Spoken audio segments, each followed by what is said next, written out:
aproveitando aqui a lembrança, né, da Cindizinha pela Andréia, né, a Vaninha conversou agora de manhã com a irmã dela, né, e trouxe boas notícias, né, a Cindy já voltou, já saiu da sedação, já começou a sentar, né, sentou durante meia hora ontem, então agora já é um processo gradual de fazer com que ela se estabilize, né, na posição sentada e tudo mais, já consegue se comunicar também, então assim a melhora tem sido gradual, né, tem se comunicado por mímica ainda, né, por causa da traqueostomia que é natural, que ela continua usando, mas, né, já mostra, né, uma lucidez, uma consciência, uma estabilidade orgânica também. Então isso é bastante positivo e a gente fica muito feliz por isso também, né? A Vaninha acabou de trazer para vocês aqui a notícia com cheirinho de pão fresco que acabou de sair do forno, né? Então, e não podia ser melhor. Então a gente tem ali essa grata notícia para a gente começar o nosso dia.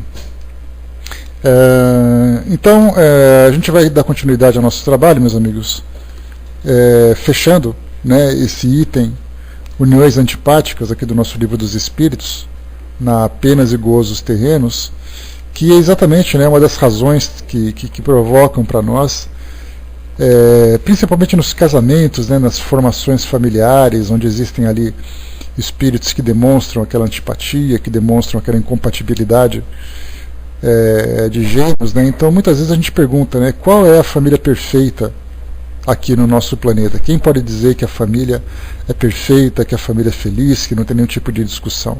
Então todos ali têm algum tipo de dificuldade de relacionamento. Algumas mais intensas, algumas mais difíceis, né, mais dolorosas, e é exatamente, né, fazem parte também desse rol de causas de infelicidades aqui no nosso mundo.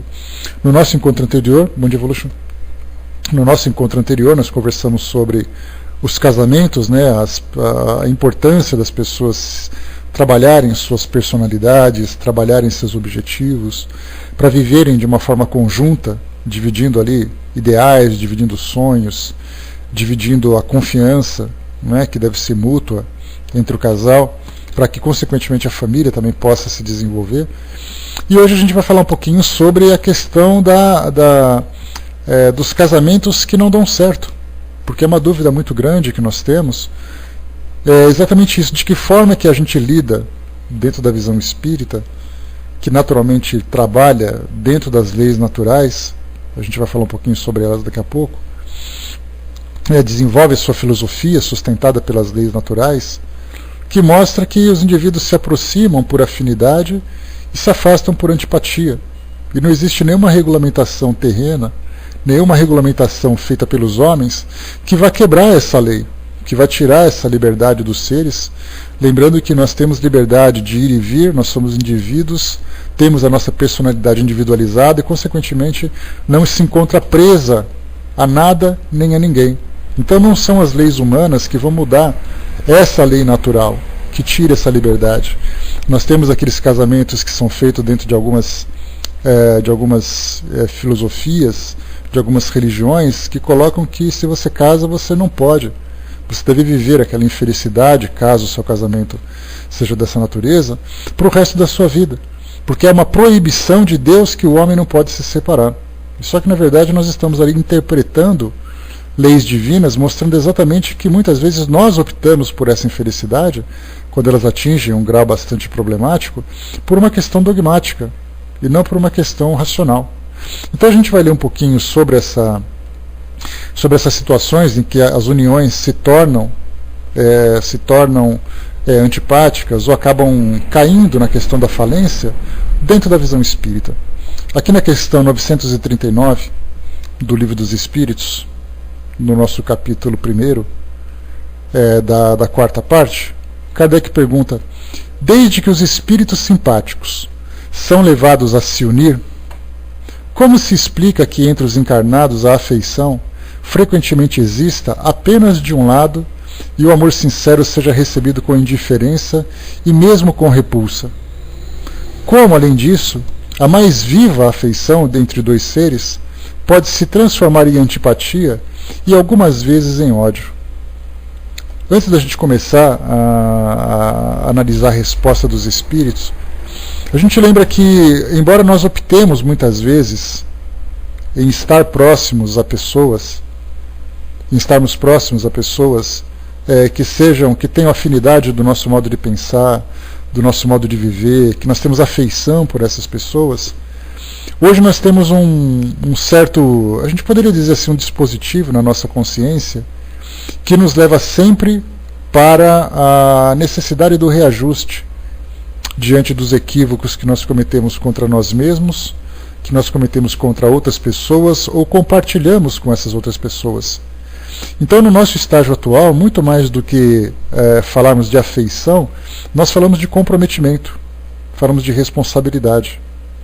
E então, muitas das uniões que nós temos hoje, a maioria das uniões, são uniões tomadas, sustentadas por essa necessidade de reajuste, por essa necessidade de reequilíbrio dos indivíduos que estavam envolvidos em determinadas situações.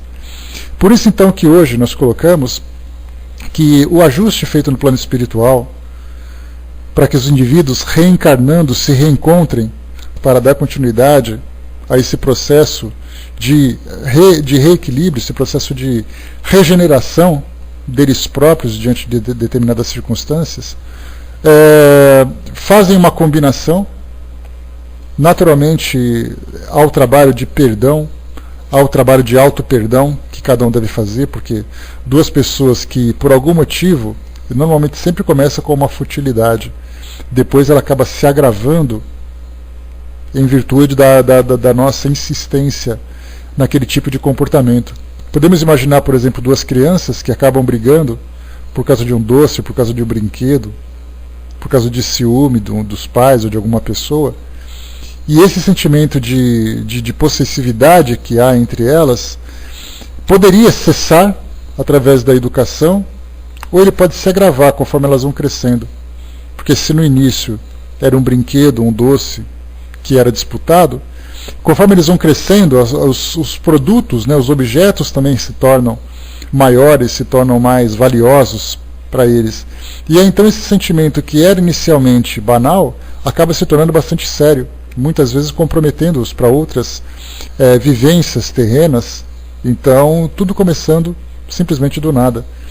Então, depois que esses espíritos se reajustam no mundo espiritual e aceitam aquela proposta de regeneração, lembrando que hoje não há aquela imposição como havia no passado, os espíritos aceitam, os espíritos concordam, mesmo que seja a contragosto.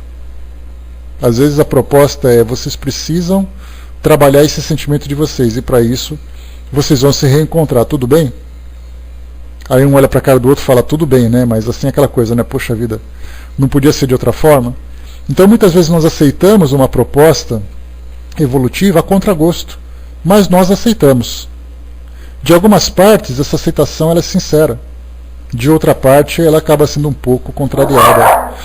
E aí então esses espíritos, depois né Betinho, de novo, né? Então nós somos às vezes muito rabugentos nesse sentido.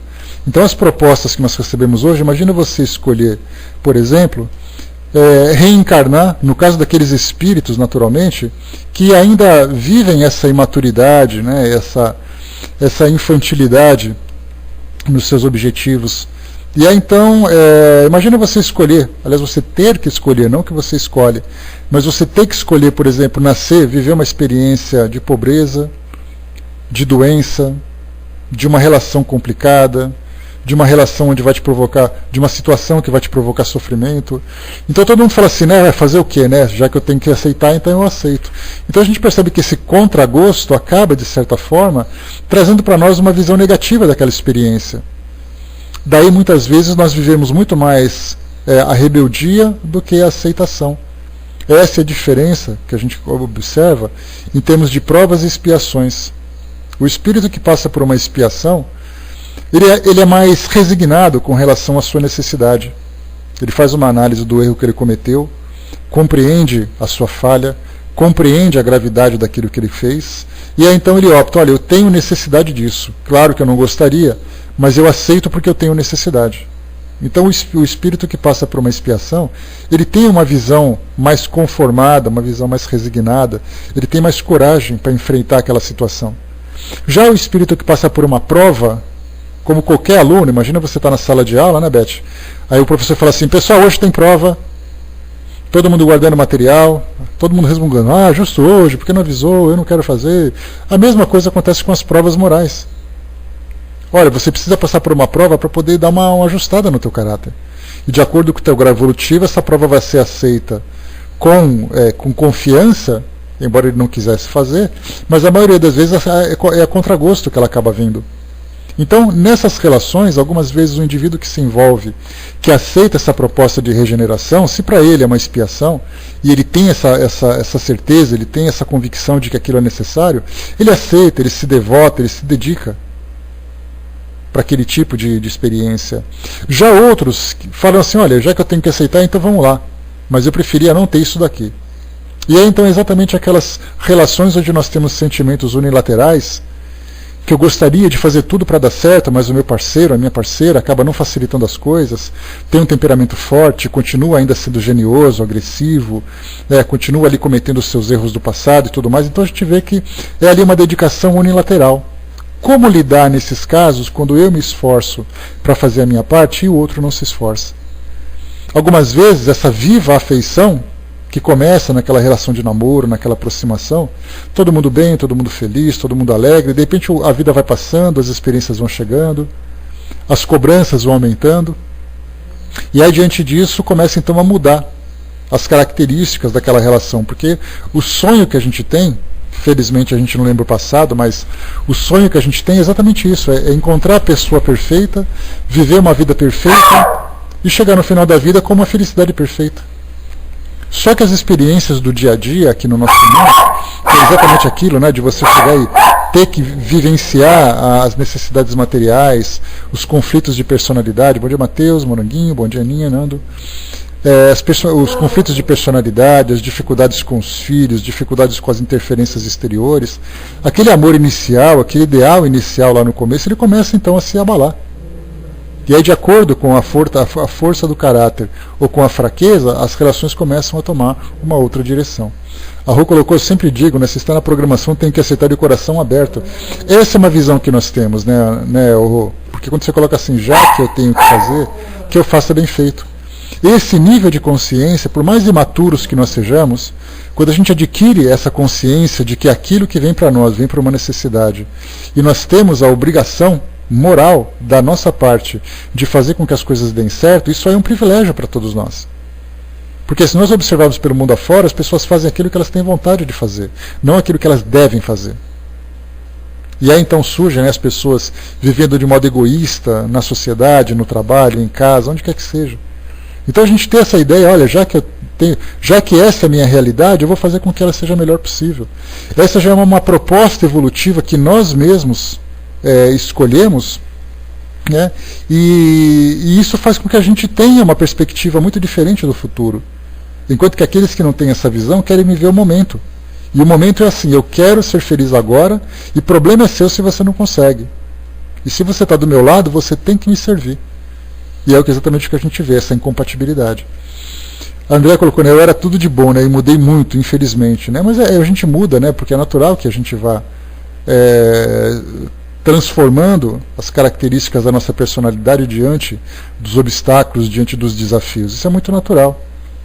Quantas e quantas vezes a gente tem uma vida na nossa adolescência e de repente nós somos obrigados a amadurecer para poder lidar com aquela situação. Então aquela alegria de viver, aquela irresponsabilidade, aquela inconsequência, ela acaba ficando para trás, ela acaba sendo sufocada pela necessidade de crescer. Já falei para vocês, quando a gente comentou há um tempo atrás, aqueles soldados, que tem ali a família, que tem os filhos, tem os irmãos, muitas vezes não são casados, mas tem os amigos, tem a sua vida. Aí então eles se oferecem como voluntários para poder ir para uma guerra. Porque a guerra é necessária, porque ele precisa fazer isso, porque ele tem aquela vibração dentro dele, e ele quer de todo jeito passar por aquilo tudo.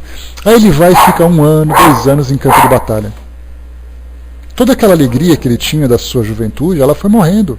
Porque ali ele lida com morte, ele lida com ameaça de morte, ele lida com necessidade, com situações em que ele tem que fazer aquilo. Quando ele volta para o seu ambiente natural, quando ele volta para a sua família, ele volta uma pessoa diferente. Porque ele já não consegue ver as coisas da mesma forma, porque ele percebe que aquilo que ele achava que era a sua realidade dentro daquele universo de juventude, sem grandes compromissos, ele volta com uma responsabilidade nas costas que ele teve que carregar durante aquele período, que ele já não consegue ver as coisas da mesma forma. Então muitas vezes nós passamos por experiências na nossa vida que elas nos obrigam a amadurecer. Só que infelizmente nós amadurecemos e também vamos nos tornando infelizes, o que não significa necessariamente que uma coisa esteja vinculada à outra. Muitas vezes eu posso crescer, mas eu crescer espiritualmente, eu crescer a minha capacidade de realização, sem necessariamente perder a alegria de viver. Né? Eu gostava de trabalhar, estudar, agora perdi a vontade. É desesperador. É o momento da gente começar, de novo, a retomar esse caminho. Muitas vezes a gente coloca na cabeça assim que eu vou ter que ser infeliz para todo sempre. E quando a gente coloca isso na cabeça, não tem ninguém que tire, a não ser nós mesmos. Então é o momento da gente começar a fazer uma reavaliação da nossa vida, começar a buscar aquilo que fazia a gente feliz e fazer com que aquela semente da alegria que existia em nós, que ela volte a germinar, porque ela não morre. Algumas vezes ela adormece. E algumas vezes essa mesma alegria, como diz a música de Gilberto Gil, ela tem que morrer para germinar. Aquela alegria imatura morre, germina de novo e cresce de uma forma mais avançada, de uma forma mais evoluída. E a gente tem que acompanhar essas oportunidades que a vida vai oferecendo para todos nós. Sim, são situações difíceis, mas todos passamos por dificuldade porque nós trazemos essas dificuldades do passado. Se por acaso hoje eu não consigo aproveitar esse meu bom momento, o que eu vou levar para o futuro, a não ser infelicidade também? Então as oportunidades que a vida vai nos oferecendo é exatamente isso. Aproveita o momento que você tem agora para você planejar o seu futuro melhor.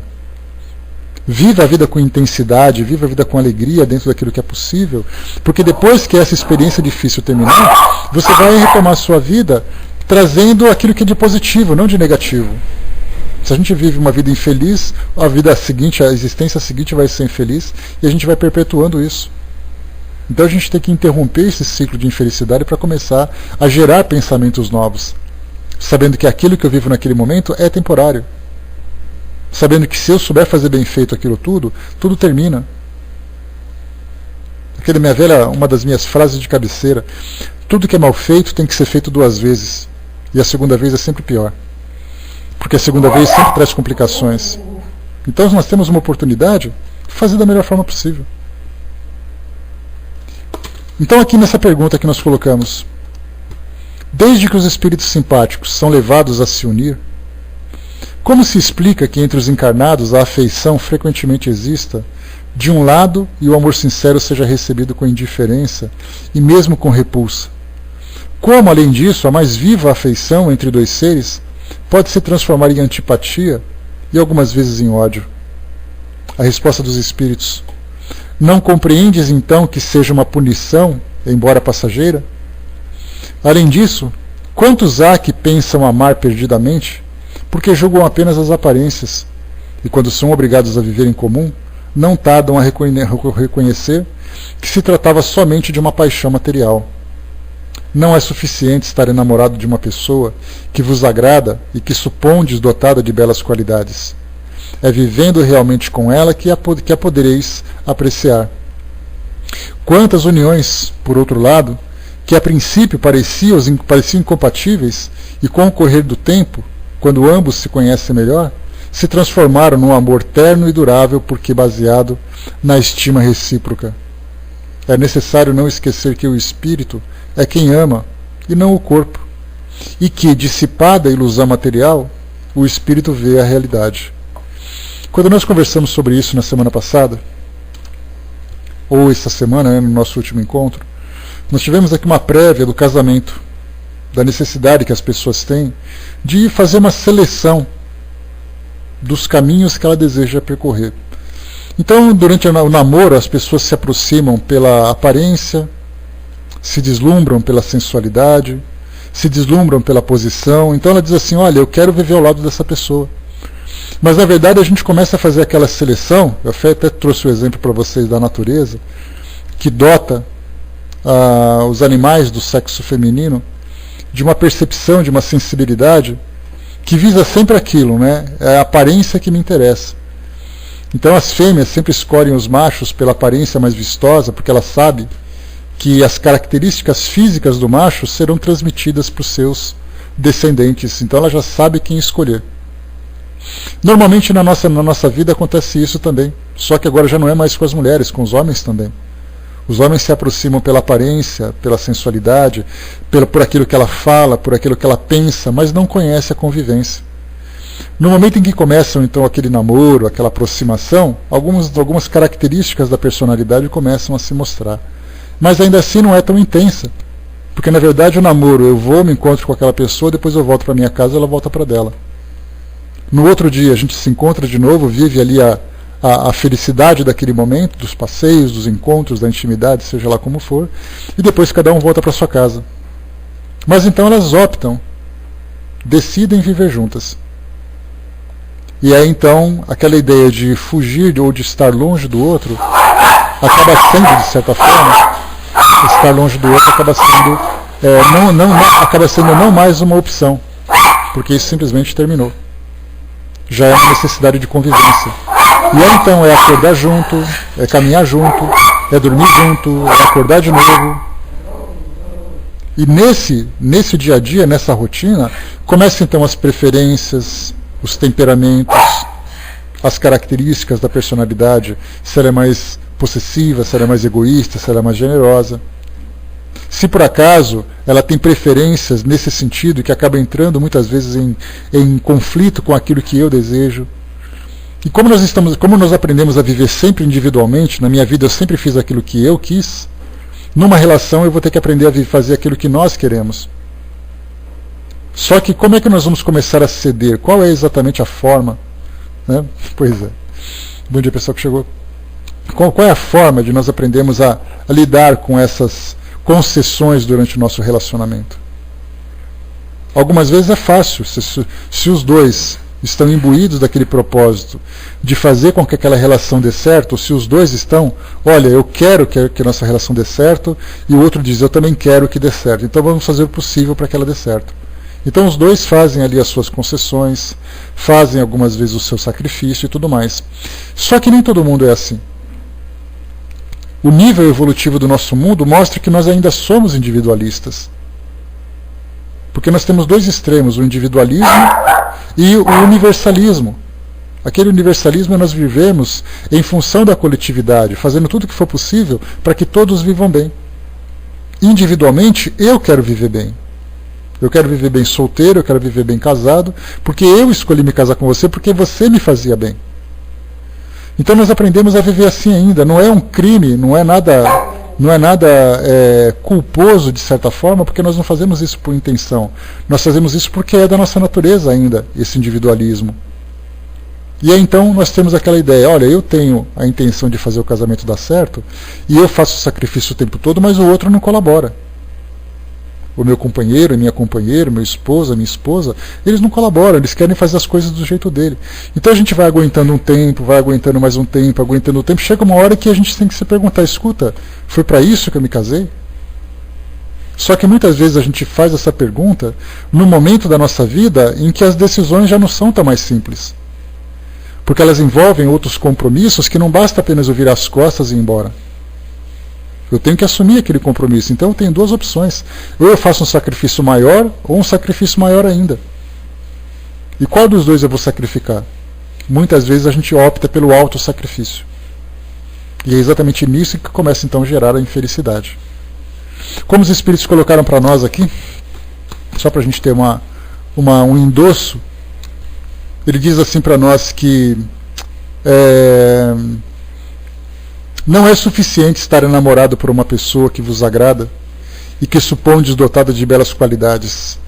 É vivendo realmente com ela que a podereis apreciar. É necessário não esquecer que o espírito que ama e não o corpo. Mas como é que a gente faz então quando a gente se encontra nessa situação? Os Espíritos colocaram, há duas espécies de afeição, a do corpo e da alma, e frequentemente se toma uma pela outra.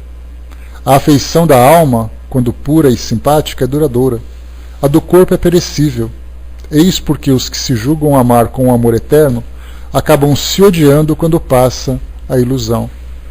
E aí então aquela palavra amor que a gente já colocou, né? Eu falei para vocês que o sentimento mais complexo que existe em nós e no nosso mundo é exatamente o amor, porque nós fazemos uma interpretação dele completamente diferente da sua real essência. O amor, ele liberta, ele é generoso, ele é puro, ele é verdadeiro. O amor para nós é assim: eu amo você enquanto você me satisfaz. Você é o amor da minha vida enquanto você se comportar. Eu quero viver com você para sempre porque você é meu amor eterno, então nós temos um amor condicional. E esse amor condicional, ele certamente tem prazo de validade. Porque a partir do momento em que aquelas condições não forem satisfeitas, ele acaba. Muitas vezes nós temos casais, né? São os resgates aquelas responsabilidades que nós colocamos, né, Andréia? No início, as responsabilidades, as relações, elas se dão muito mais por necessidade do que por afeição. As pessoas se aproximam, se enamoram, e muitas vezes elas têm a boa oportunidade de se reajustarem perante o seu passado, mas muitas vezes também elas acabam agravando aquilo que deveriam fazer. Quantas vezes um aluno repete de ano, e a gente imagina, já que ele é um repetente, ele vai fazer a coisa certa. Ele repete de novo. Porque quando nós estamos aqui no nosso mundo, quando a gente se encontra aqui no nosso meio, aquele planejamento espiritual, ele acaba ficando para trás. E por que ele fica para trás? Porque a gente se envolve com as necessidades do momento. Nós idealizamos uma vida perfeita convivendo com pessoas imperfeitas. E essas mesmas pessoas imperfeitas também estão convivendo conosco, que somos imperfeitos. Na questão 940, Kardec continua estendendo um pouquinho mais esse assunto. Ele diz assim: a falta de simpatia entre os seres destinados a viver juntos não é igualmente uma fonte de sofrimentos, tanto mais amarga quanto envenena toda a existência? Olha só, falando assim, destinados a viver juntos. Ou seja, o seu destino é viver ao lado daquela pessoa. Você está preso a ela para sempre. Significa que, já que essa relação é uma relação antipática, significa que você vai sofrer por toda a sua vida. Imagina um casamento infeliz por 30, 40, 50, 60 anos, em que as pessoas vão se anulando, deixando os sonhos para trás. Eu tinha tantos projetos na juventude, eu esperava tanto que alguém do meu lado me ajudasse a realizá-los, e não só não realizei aqueles projetos que eu gostaria de fazer, como eu perdi também tudo aquilo que eu planejei durante a minha vida atual. A expectativa que eu tinha de conquistar coisas novas. Como conviver com isso? Não é uma fonte de sofrimento, que Kardec perguntou? Os espíritos respondem: muito amarga de fato, mas é uma dessas infelicidades de que, na maioria das vezes, sois a primeira causa. Em primeiro lugar, as vossas leis são erradas, pois acreditais vós que Deus vos obriga a viver com aqueles que vos agradam? Depois, nessas uniões procurais quase sempre a satisfação do vosso orgulho e da vossa ambição do que a felicidade de uma afeição mútua. E sofreis, então, apenas a consequência dos vossos preconceitos. Então o que os Espíritos colocam para nós é que nós temos liberdade de ir e vir, como nós comentamos no início. Eu tenho liberdade de decidir, eu tenho liberdade de escolher com quem, eu tenho liberdade de escolher quando. Mas as circunstâncias da nossa vida, as circunstâncias do nosso dia a dia, vão nos prendendo a determinadas responsabilidades que não é tão fácil assim a gente se libertar. Mas o primeiro detalhe é que, dentro desses conceitos do nosso mundo, ou pré-conceitos, porque nós colocamos esses pré-conceitos como sendo uma lei definitiva, como sendo algo que não pode ser mexido. As nossas tradições mostram isso. Que eu posso fazer, que eu não devo fazer isso, que eu não devo fazer aquilo, porque no início a gente lembra que as relações elas não podiam ser interrompidas, porque as pessoas ficavam mal faladas, principalmente as mulheres, né, sempre vítimas dos preconceitos da sociedade. Depois começou aquela história de que as religiões proibiam. Aí depois vieram as leis que foram se transformando, e aí houve aquela separação entre a lei religiosa, entre os cânones, que são as leis religiosas, e a lei civil. E por que houve essa separação? Exatamente porque as pessoas começaram a se transformar e perceberam que aqueles preconceitos estabelecidos pelas instituições religiosas não tinham fundamento. Muitas vezes, então, hoje nós observamos que muitas pessoas se casam em igrejas muito mais por satisfazer aquela fantasia, por satisfazer aquele desejo, né, daquele momento tão especial, idealizado, no sonho da maioria das mulheres durante toda a história, porque é aquela coisa do véu, da grinalda, da igreja cheia, do noivo esperando. Então é um momento especial, sem dúvida nenhuma. E as pessoas se casam muito mais, tanto é assim que nós observamos que muitos casamentos que são realizados nos altares são feitas aquelas promessas, né? Prometo te amar eu juro, prometo te amar para sempre, até que a morte nos separe, coisa e tal. E de repente 1 ano, 2 anos, 3 anos depois o casamento termina. Então aqueles juramentos que são feitos são muito mais protocolares do que sinceros. E por que isso tudo? Porque isso mostra uma lei natural que as pessoas desejam essa liberdade. Desejam essa liberdade para poder viver suas vidas, para poder buscar a felicidade que desejam, já que onde elas estão elas não conseguem. Então o que a gente lembra é, primeiro, que nós causamos essa infelicidade. Muitas vezes se pergunta, né, se a doutrina espírita ela estimula o divórcio, ela é a favor do divórcio. E é uma pergunta séria, porque algumas interpretações que nós temos, lendo assim à primeira vista, dizendo aqui, por exemplo, que em primeiro lugar as vossas leis são erradas, e que Deus não nos obriga a viver com aqueles que nos desagradam. Lendo de um modo superficial, vai dizer assim que nós podemos juntar e desjuntar quando nós bem entendemos. Só que lendo isso isoladamente, ele causa essa impressão. Mas lendo ela dentro de um contexto, de um estudo mais profundo, mostra que nós temos liberdade de escolher. Nós temos liberdade de decidir onde, como, e quando e com quem a gente vai viver. Só que ela também nos chama a atenção para todas as responsabilidades que nós assumimos a partir do momento em que nós nos aproximamos de alguém. Porque as pessoas pensam naquela ideia do junta, separa, que eu posso viver quando eu quero, que eu posso depois me separar se eu quiser e tudo mais. Mas e todas aquelas promessas, aqueles juramentos que foram feitos? A expectativa que foi gerada na outra pessoa? Disso tudo, então, nós percebemos que é necessário que nós tenhamos essa consciência. As instituições humanas, elas servem para regulamentar as nossas relações. Mas elas não servem para prender o espírito, para prender a consciência. Se eu me junto com alguém, por exemplo, e é interessante, nós vemos muitos casamentos hoje em que fazem acordos pré-nupciais. Ou seja, a gente compra um equipamento, compra aquele avião, já com o banco ejetor. Vai que não dá certo, eu tenho que puxar ali a alavanca. Mas idealizando aquele amor perfeito, a gente pensa assim, olha, eu vou me casar e eu tenho certeza que eu vou ser feliz para sempre com ela. Mas de onde vem essa certeza? Por isso, então, a gente acaba percebendo que os nossos relacionamentos, que antes eram moldados de um modo dogmático, de um modo imposto, hoje eles acabam sendo futilizados. As pessoas casam e se separam à vontade e não se preocupam com as responsabilidades dessas ações. Quando eu me prendo definitivamente e vivo constantemente preso naquela relação infeliz, a minha existência inteira vai ser comprometida. Se por acaso eu me caso me preparando para me separar, muitas vezes eu provoco um tipo de comprometimento que eu também não me dei conta. Então é importante que a gente tenha aquela consciência de que a lei de causa e efeito está presente. Todos nós somos submetidos a ela.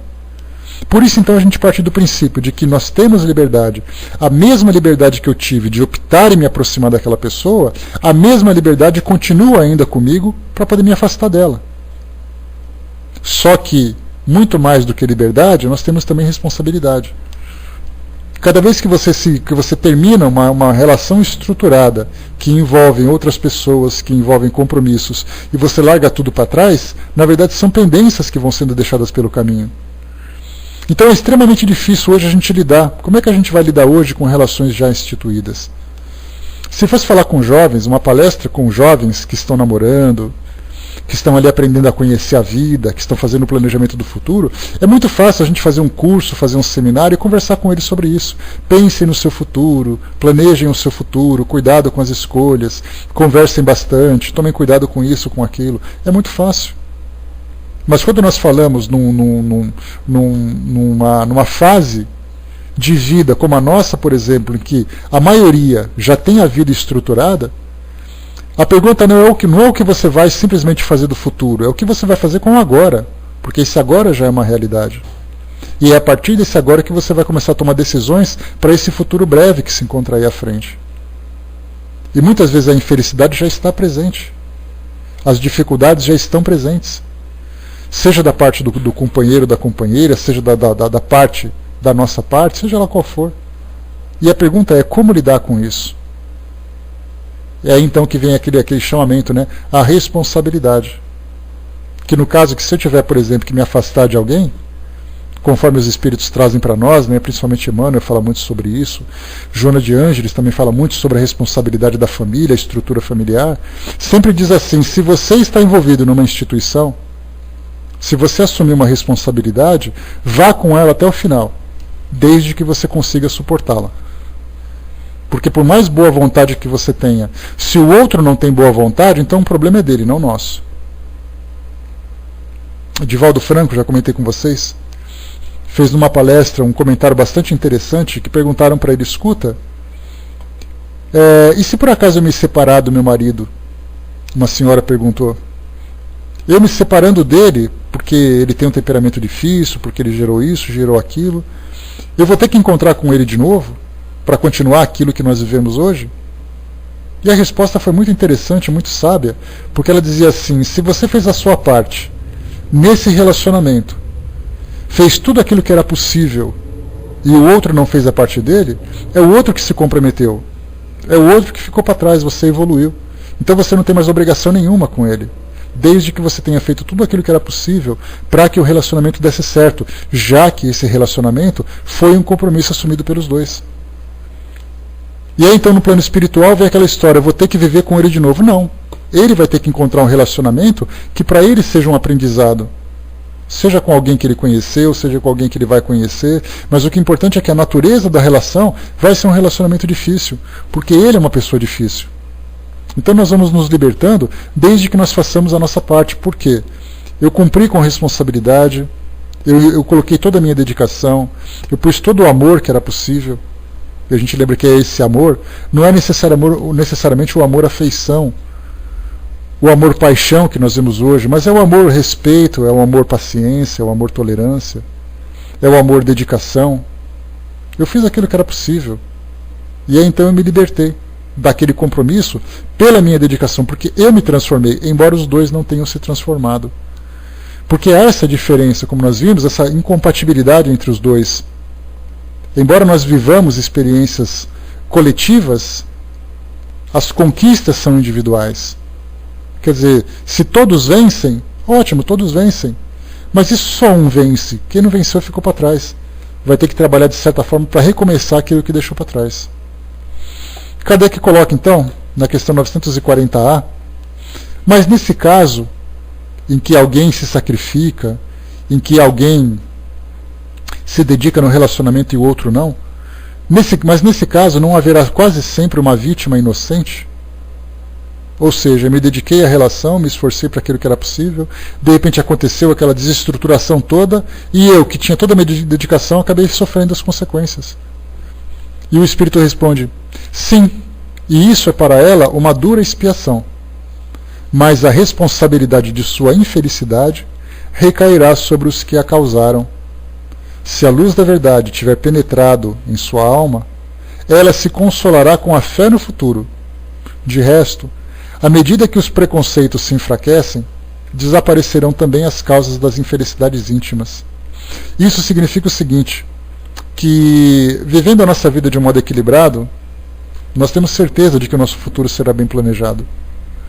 Quando se fala sobre aquela questão da renúncia, olha, eu sei que o futuro vai ser diferente, então eu vou continuar vivendo da melhor forma possível.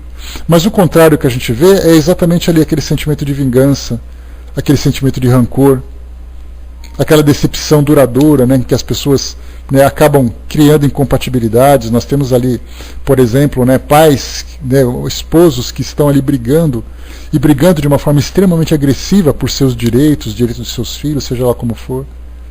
Então muitas vezes eu posso não conseguir mais viver com ele, mas não significa que eu tenho que fazer dele um inimigo. E é exatamente aquilo que a gente vê. Aqueles relacionamentos que são destruídos, ou que são terminados, acabam gerando dois inimigos. E é exatamente esse tipo de afinidade que vai fazer com que eles continuem juntos. Por isso esse sentimento, quando se fala que nós temos que viver sempre aquele sentimento de paciência, de tolerância, para compreender as dificuldades do outro, dentro daquilo que é possível, e se por acaso eu tiver que optar por um rompimento de uma relação que seja da forma mais harmoniosa possível da minha parte, porque o outro pode muitas vezes não aceitar, pode tripudiar, pode xingar, pode brigar e tudo mais, tudo bem, eu estou em paz com a minha consciência, porque eu percebo que dentro daquilo que eu estou vivendo, nenhum dos dois se encontra feliz. Então é importante que a gente tenha essa visão de que eu tenho que assumir as responsabilidades de tudo aquilo que eu faço, onde quer que seja, principalmente numa relação que envolve outras pessoas, porque eu me machucar é uma coisa, eu vou ter que responder perante mim mesmo. Agora, quando eu machuco o outro, aí eu estou comprometido com ele. Eu sou responsável por aquilo que ele fez, que ele está sofrendo, então eu vou ter que consertar. Então, quando nessas relações é importante a gente sempre ter essa percepção. Já que eu tenho que viver aqui, que eu viva da melhor forma. Que eu tente fazer com que aquela pessoa se transforme, porque isso vai ser uma vitória. Quando os dois vencem, mais uma vez, quando os dois vencem, todos saem felizes. A Rô colocou, na minha visão, é muito importante respeitar os limites, justamente para não gerar dívidas maiores. E acredito que esse nosso limite vai até onde conseguimos atuar de coração aberto, no momento em que passamos a guardar sentimentos menos nobres para com o outro. É hora de repensar as situações e, em nosso caso, avaliar as situações que se nos apresentam com base na doutrina. Sim, então, essa visão daquilo que é possível é exatamente aquilo que os psicoterapeutas tentam trabalhar hoje. De chegar e falar assim, olha, vocês têm que viver da melhor forma possível, vocês têm que respeitar a opinião do outro, vocês têm que respeitar a personalidade do outro, vocês têm que respeitar o espaço do outro, principalmente. Então, aquilo que os psicoterapeutas falam hoje para os casais que se encontram vivendo esses conflitos é algo que não precisava ser dito se nós tivéssemos um pouco mais de maturidade. A partir do momento em que eu opto em viver com alguém do meu lado, eu tenho que ter consciência de que essa pessoa está compartilhando aquilo que é o mais íntimo, aquilo que é mais importante para ela, da mesma forma que eu. Se eu não respeito essa intimidade dela, eu violo os seus direitos de liberdade. Porque muitas vezes a gente pensa que tirar a liberdade de alguém é você colocar numa grade, numa algema, coisa parecida. E na verdade tirar a liberdade de alguém é podá-la dos seus sonhos, de suas opiniões, de suas ideias. É fazer com que a personalidade dela acaba sendo sufocada, porque o outro quer que as coisas sejam feitas do seu jeito. E infelizmente nós vemos isso no mundo o tempo todo. É uma característica hoje. Mas o fato de pessoas serem assim não significa que nós devemos ser assim. Porque se nós temos essa maturidade para ver as coisas de um modo diferente, é importante que nós nos comportemos também de um modo diferente. E eu tenho o direito, sim, como eu disse sim no momento do casamento, seja numa igreja, seja num cartório assinando um documento, seja no momento em que vieram as flores e os anéis para poder fazer aquele pedido, eu posso dizer não. Só que no momento em que eu digo não, eu estou interrompendo um compromisso, eu tenho que pensar quais são as consequências desse rompimento. Isso que eu estou fazendo é por um motivo egoísta da minha parte, ou porque realmente eu não vejo condições disso continuar e tudo aquilo que vier depois vai se agravar. É essa avaliação que nós não fazemos hoje, analisar as consequências das nossas ações. A gente age de modo impulsivo, sem pensar nas consequências. Duas pessoas se aproximam porque se acham interessantes e eles não perguntam, mas espera aí, vou viver a vida ao lado daquela pessoa e como será se por acaso as coisas mudarem? Aí vai cada um para o seu lado, cada um sofrendo e tudo mais. Uma relação íntima é algo extremamente delicado. Wander colocou, bom dia Wander, a vítima não se reverte esse fato, não reverte esse fato ao tirar as lições que vêm junto do sofrimento. Não é o sofrimento, então, apenas um instrumento para o aprendizado do crescimento? Nesse caso, ser vítima é questão apenas de escolha. Porque a gente coloca assim, essa visão dele, de ser vítima ou não ser vítima, é o fato de você muitas vezes se dedicar a uma relação e o outro tomar decisões que te façam sofrer.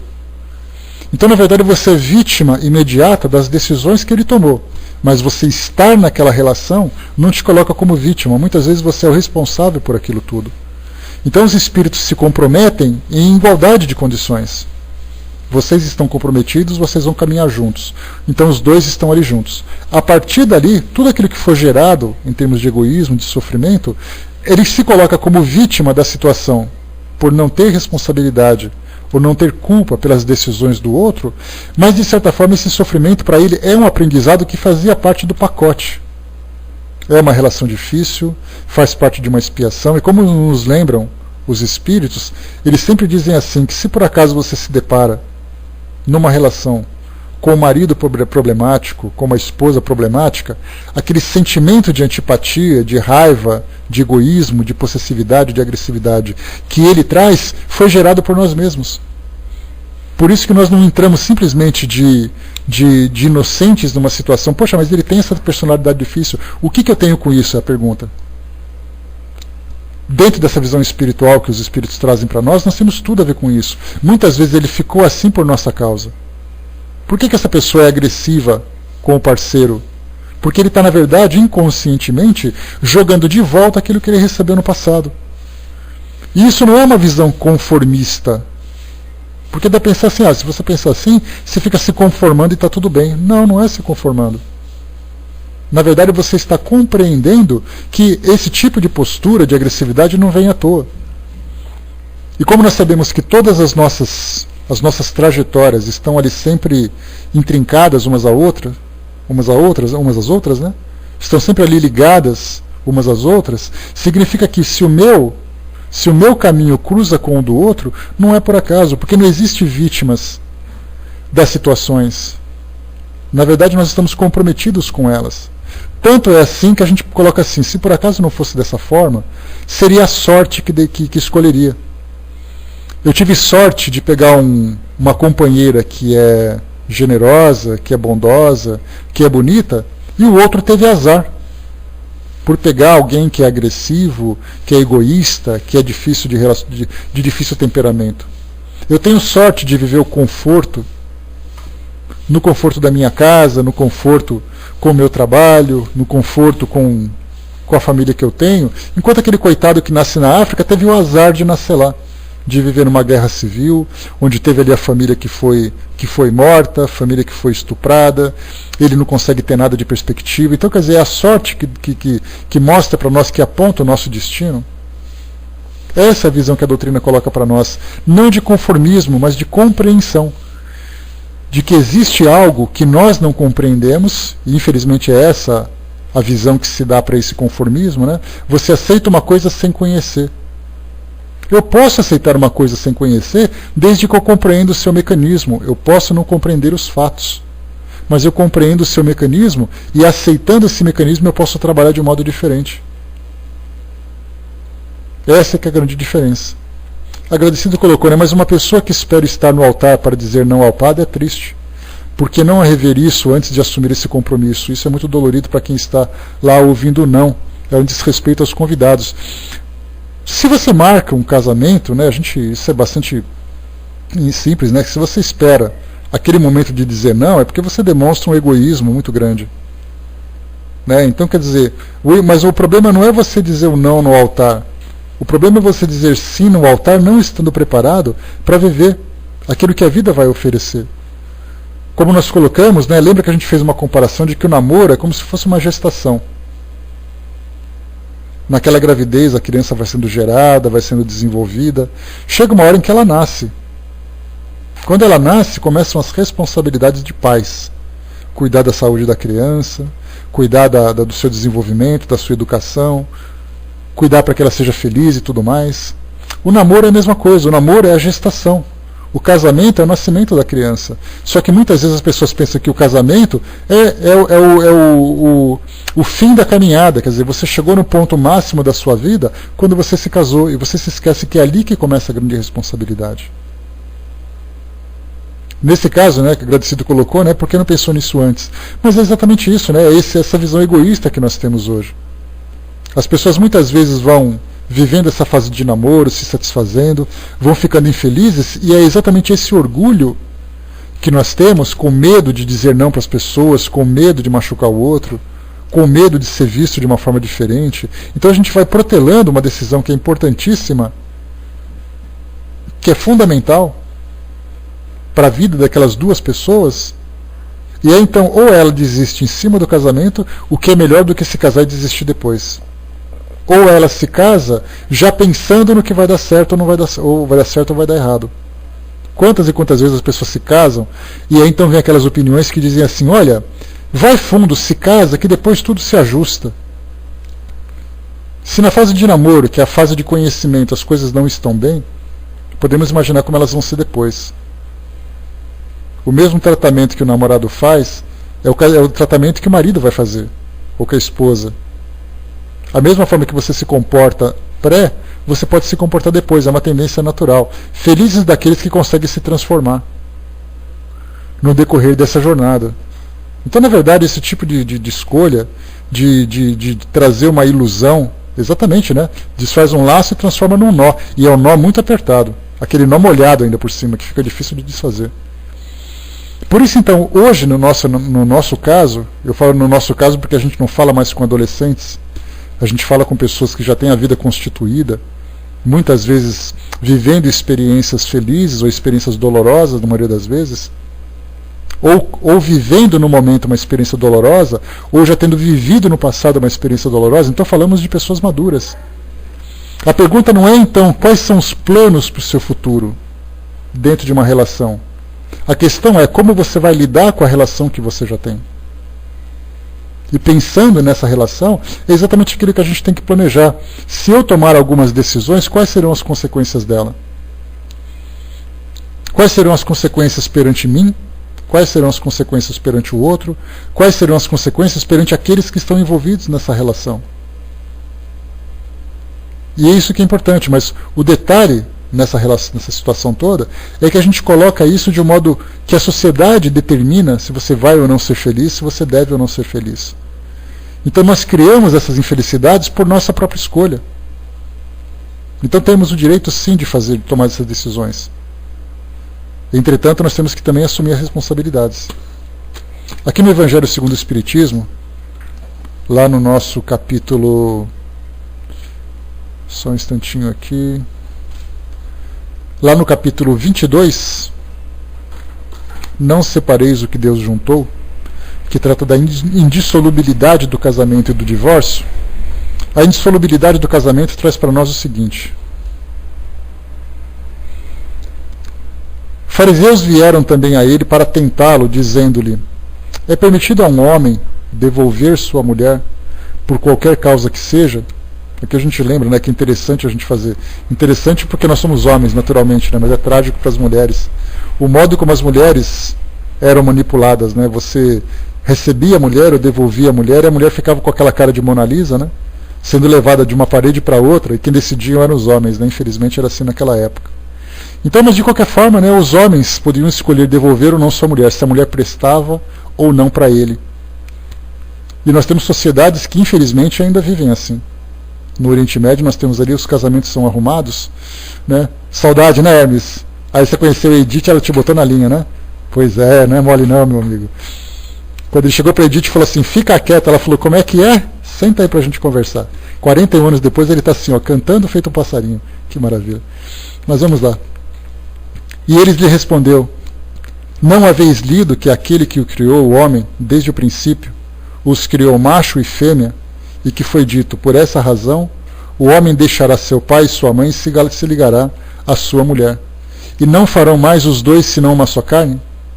Assim eles não serão mais dois, mas uma só carne. Que o homem, pois, não separe o que Deus juntou. Mas por que, pois, lhe disseram, Moisés ordenou que se desse à mulher uma carta de separação e que fosse devolvida?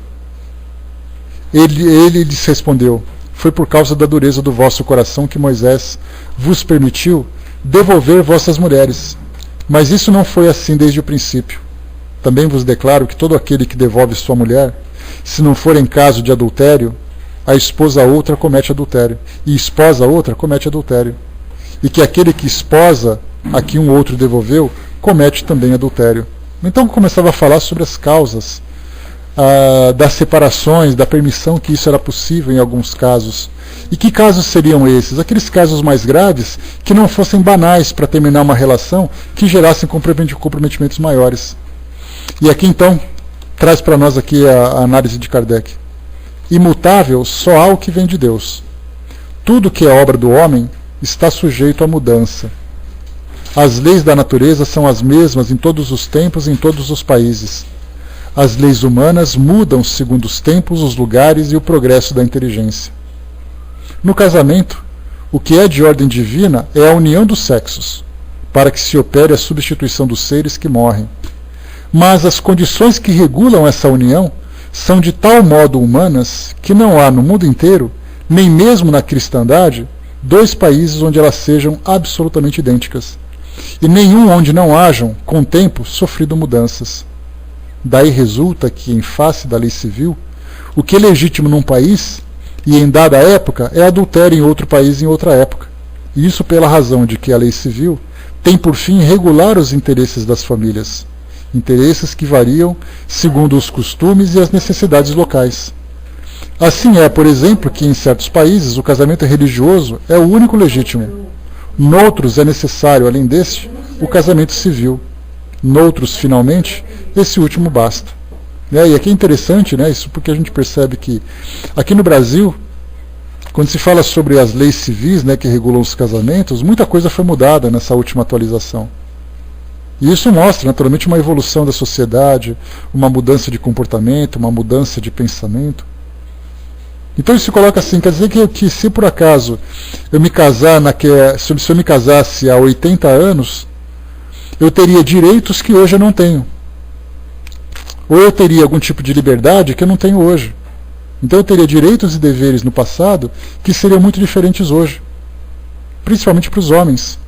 Então, se essas leis foram se transformando, por que nós acreditamos que essas leis são definitivas? Hoje nós temos um novo tipo de comportamento, que são as pessoas se juntarem, sem necessariamente passarem por nenhum tipo de processo legal ou processo religioso. Mas mesmo assim elas estão amparadas pela lei, né? Depois de 5 anos de convivência, de vivendo ali em concubinato, né? Elas têm ali direitos e deveres umas perante as outras. Mas são as leis civis que são modificadas. E até mesmo as leis religiosas. No passado, por exemplo, a igreja aceitava que a noiva casasse à revelia. Ela não tinha o direito de negar. Ela dizia sim por uma imposição. A própria igreja fazia isso. Depois a igreja foi mudando, e a lei, o direito da igreja, por exemplo, a determinação da igreja, já não é suficiente. Se você casa numa igreja e depois você tem que disputar o patrimônio que vocês compraram juntos, você perde. Porque não foi endossado pela lei civil. Então, quer dizer, até mesmo as leis religiosas se transformaram. Por que a gente tem que pensar, então, que depois que, num casamento religioso, diz assim, que quando você casa, você nunca mais pode se separar? Se as próprias leis mudaram, por que as coisas não... Por que as minhas decisões não podem ser diferentes? Vamos lá. Mas na união dos sexos, a par da lei divina material, comum a todos os seres vivos, há outra lei divina, imutável como todas as leis de Deus, e exclusivamente moral, a lei de amor. Quis Deus que os seres se unissem, não só pelos laços da carne, mas também pelos da alma, a fim de que a afeição mútua dos esposos se lhe transmitisse aos filhos, e que fossem dois, e não somente um, a amá-los, a cuidar deles e fazê-los progredir. Nas condições ordinárias do casamento, a lei do amor é tida em consideração? De modo algum. Não se leva em conta a afeição de dois seres que, por sentimentos recíprocos, se atraem um para o outro, visto que, as mais das vezes, essa afeição é rompida. O de que se cogita não é a da satisfação do coração, e sim a do orgulho, a da vaidade, da cupidez, numa palavra, de todos os interesses materiais. Quando tudo vai pelo melhor consoante esses interesses, disse que o casamento é de conveniência, e que quando as bolsas estão bem aquinhoadas, disse que os esposos igualmente o são, e muito felizes hão de ser. Nem a lei civil, porém, nem os compromissos que ela faz se contraiam, nem que ela se faz se contraiam, pode suprir a lei do amor, se esta não preside a união. Resultado frequentemente, separe-se por si mesmo o que à força se uniram. Tornem-se um perjúrio, se pronunciado como forma banal, o juramento feito ao pé do altar. daí as uniões infelizes, que acabam tornando-se criminosas, dupla desgraça que se evitaria se, ao estabelecerem-se as condições do matrimônio, se não abstraísse da única que sanciona aos olhos de Deus, a lei do amor. Ao dizer, não sereis senão uma só carne, e quando Jesus disse, não separeis o que Deus uniu, essas palavras se devem entender com referência à união segundo a lei imutável de Deus, e não segundo a lei mutável dos homens. Será então supérflua a lei civil? E dever-se-á volver aos casamentos segundo a natureza? Não dê certo. A lei civil tem por fim regular as relações sociais e os interesses das famílias de acordo com as exigências da civilização. Por isso é útil, necessária, mas variável. Deve ser previdente, porque o homem civilizado não pode viver como selvagem. Nada, entretanto, nada absolutamente se opõe a que ela seja um corolário da lei de Deus. Os obstáculos ao cumprimento da lei divina promanam dos prejuízos e não da lei civil. Esses prejuízos, se bem ainda vivazes, já perderam muito de seu predomínio no seio dos povos esclarecidos. Desaparecerão com o progresso moral, que por fim abrirá os olhos dos homens para os males, sem conto, as faltas, mesmo os crimes que decorrem das uniões contraídas, com vistas unicamente aos interesses materiais. Um dia perguntar-se-á o que é mais humano, mais caridoso, mais moral, se encadear um ao outro dois seres que não podem viver juntos, sem restituir-lhes a liberdade, se a perspectiva de uma cadeia indissolúvel não aumenta o número de uniões irregulares. E que depois ele fala sobre o divórcio, que trata exatamente disso, né? Porque o divórcio, na verdade, é simplesmente o rompimento de uma lei civil. É uma mudança numa condição vista dentro da visão, dentro da regulamentação social. Mas o que a gente coloca é exatamente isso, né? Que nessas separações, muitas vezes, nós acabamos adiando compromissos, porque, principalmente nos tempos atuais, se tornou tão fácil, tão banal, que as pessoas que se programaram para trilharem um caminho junto, para que pudessem se sacrificar um perante o outro, acabam abortando esse processo porque simplesmente não estão felizes. É aquela história, né, que é a criança que quando vai jogar bola, ela não está feliz, ela pega a bola e vai embora. Então, na verdade, nós estamos nos comportando hoje como crianças birrentas. E a gente vê essas uniões que elas servem simplesmente para a satisfação pessoal de cada um. Então eu posso ser feliz convivendo com ela porque ela é bonita, porque ela é sensual, porque ela é interessante, mas a partir do momento em que tudo isso perde o seu valor, eu viro as costas e vou embora. Eu não me preocupo com as responsabilidades que eu tinha com ela antes dessa relação. Eu não me preocupo com as consequências daquilo que eu fiz hoje, lesando-a para o futuro. Então a gente vive hoje numa fase de transição interessante, em que a gente procura fugir de certa forma dos dogmas, mas por outro lado a gente está começando a viver uma futilidade nas nossas decisões, que são extremamente importantes, extremamente graves, já que há esse comprometimento entre duas pessoas. Então é uma fase de transição. De que forma que os espíritos podem interferir nesse processo? Trazendo para nós essas revelações, essas orientações da nossa imortalidade, da lei de causa e efeito, do nosso passado e do nosso futuro. Mas eles não podem determinar o modo como nós nos comportamos. Isso é algo que nós temos que aprender com a evolução. Tudo aquilo que é imposto, chega uma hora que ele cai em desuso. Tudo aquilo que é conquistado acaba sendo acaba tendo uma duração maior. Acaba muitas vezes sendo ali uma decisão que ela acaba perdurando por toda uma existência ou por toda uma geração. Então nós temos que pensar assim, hoje nós vivemos uma fase de transição. Todas as nossas decisões hoje devem ser pensadas nisso. Eu tenho o direito a fazer tudo aquilo que eu quero. Aliás, essa é uma das propostas que o Espiritismo tem, que ele não abre mão. Não há proibição nenhuma, você tem o direito de fazer absolutamente tudo o que você quiser. Mas ele traz uma ressalva que não fica no rodapé. É também escrita com letras garrafais. As suas decisões gerarão responsabilidades. Então nós temos que pensar no quê? Que nós somos espíritos livres para ir e vir, para nos aproximarmos, para nos afastarmos, para vivermos aquilo que nós queremos. Mas de tudo aquilo que a gente escolhe, sempre tem uma consequência. E é essa consequência que a gente tem que pensar. Que hoje nós somos espíritos que estamos aqui hoje encarnados para resolver problemas. que foram gerados anteriormente. Nós não estamos aqui para criar novos problemas. A maioria das pessoas vivem suas vidas hoje despreocupadas com o futuro. Quer dizer, hoje nós estamos aqui na seguinte condição: você veio para resolver os seus problemas e depois você se libertar e ser feliz. O que a gente começa a observar é que nós estamos aqui vivendo hoje criando mais problemas do que já tinha no passado. Porque nós não estamos resolvendo os anteriores e estamos gerando problemas novos. E esse é o momento que a gente vive, né? Uma sensualidade, um materialismo, a vida de sensações, todo mundo tendo direito de fazer o que quiser.